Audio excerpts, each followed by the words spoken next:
Vietnam kembali menegaskan posisinya sebagai kekuatan dominan sepak bola Asia Tenggara. Keberhasilan meraih gelar juara di ajang SEA Games menjadi bukti nyata bahwa perkembangan sepak bola Vietnam bukanlah kebetulan semata. Dalam beberapa tahun terakhir, Vietnam tampil konsisten baik di level junior maupun senior. Mereka tidak hanya mengandalkan bakat individu, tetapi juga sistem permainan yang rapi, disiplin, dan terencana dengan baik. Puncaknya terjadi pada partai final yang berlangsung penuh tensi. Vietnam mampu bangkit dari situasi sulit, menunjukkan mental juara, dan akhirnya keluar sebagai pemenang dalam laga yang syarat tekanan. Kemenangan ini sekaligus mengukuhkan Vietnam sebagai tolok ukur baru sepak bola Asia Tenggara. Namun di sisi lain, prestasi Vietnam menjadi pengingat penting bagi timnas Indonesia. Meski Indonesia kerap tampil dominan dalam penguasaan bola dan statistik pertandingan, hasil akhir belum sepenuhnya mencerminkan potensi besar yang dimiliki.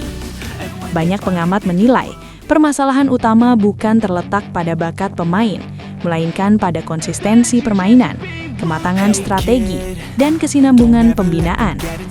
Indonesia dinilai masih perlu berbenah secara menyeluruh, mulai dari pembinaan usia dini, kualitas kompetisi domestik, hingga kesiapan mental saat menghadapi laga-laga krusial. Vietnam telah membuktikan bahwa investasi jangka panjang dalam sistem sepak bola akan membuahkan hasil, bukan hanya sekali, tetapi berulang kali. Kini tantangannya jelas, Indonesia tidak cukup hanya mengandalkan semangat dan euforia sesaat. Diperlukan langkah konkret, evaluasi menyeluruh, dan komitmen jangka panjang untuk mengejar ketertinggalan. Dengan pembenahan total, Indonesia sebenarnya memiliki peluang untuk kembali bersaing dan bahkan melampaui dominasi regional. Pertanyaannya kini, apakah momentum ini akan benar-benar dimanfaatkan sebagai titik balik sepak bola nasional? Waktu akan menjawab.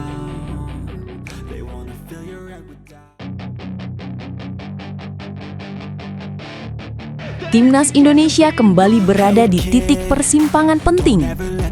Performa yang belum stabil membuat publik menanti arah baru sepak bola nasional. Salah satu topik utama yang ramai dibicarakan adalah sosok pelatih kepala. Pengamat sepak bola nasional menilai nama John Herdman sebagai pilihan yang paling masuk akal untuk timnas Indonesia. Herdman dikenal sebagai pelatih berpengalaman. Ia pernah membawa Kanada lolos ke Piala Dunia 2022 setelah penantian panjang selama puluhan tahun. Prestasi itu menunjukkan bahwa Herdman terbiasa membangun tim nasional dari proses yang tidak instan. Selain rekam jejak, faktor realistis juga diperhitungkan.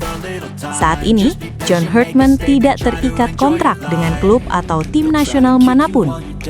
Hal ini membuatnya lebih memungkinkan untuk direkrut dibandingkan nama-nama besar lain yang terkendala biaya dan kontrak aktif. Pengamat menilai, Indonesia tidak hanya membutuhkan pelatih dengan nama besar, tetapi sosok yang memahami pembangunan tim jangka panjang.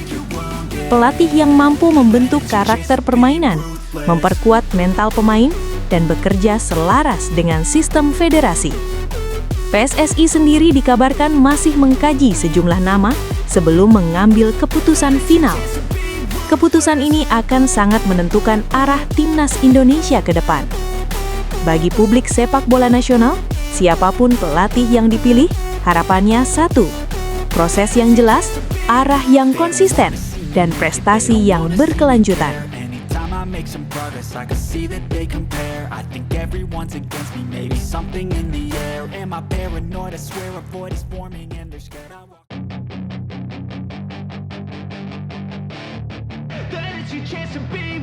FIFA Series 2026 akan menjadi ajang sepak bola internasional yang digelar di Indonesia.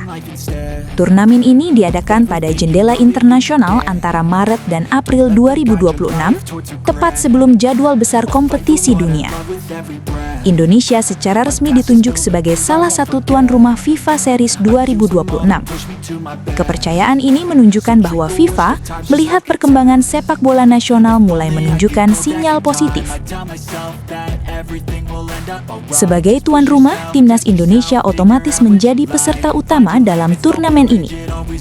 FIFA Series 2026 akan mempertemukan negara-negara dari berbagai konfederasi sepak bola dunia, menciptakan pengalaman kompetitif yang beragam bagi skuad Garuda. Hingga kini, setidaknya 3 peserta FIFA Series 2026 telah mulai terungkap. Pertama, tentu saja Timnas Indonesia sebagai tuan rumah.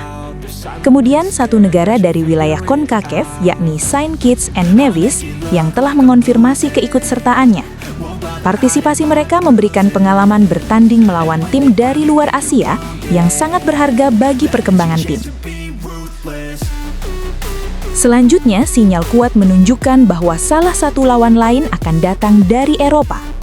Negara yang dimaksud diperkirakan adalah Finlandia yang berada di peringkat World Ranking FIFA sekitar 75. Jika benar, itu akan menjadi pertandingan dengan tantangan taktis tinggi bagi Timnas Indonesia. Dengan format turnamen yang unik, setiap tim akan memainkan 2 pertandingan dan siapapun yang mencatat poin tertinggi akan keluar sebagai juara FIFA Series 2026. Selain memberi jam terbang internasional, ajang ini juga dapat membantu Indonesia menambah pengalaman dan meningkatkan kualitas tim jelang kompetisi besar berikutnya. Kini, publik sepak bola Indonesia masih menantikan satu nama peserta terakhir yang akan melengkapi daftar negara tamu di turnamen ini.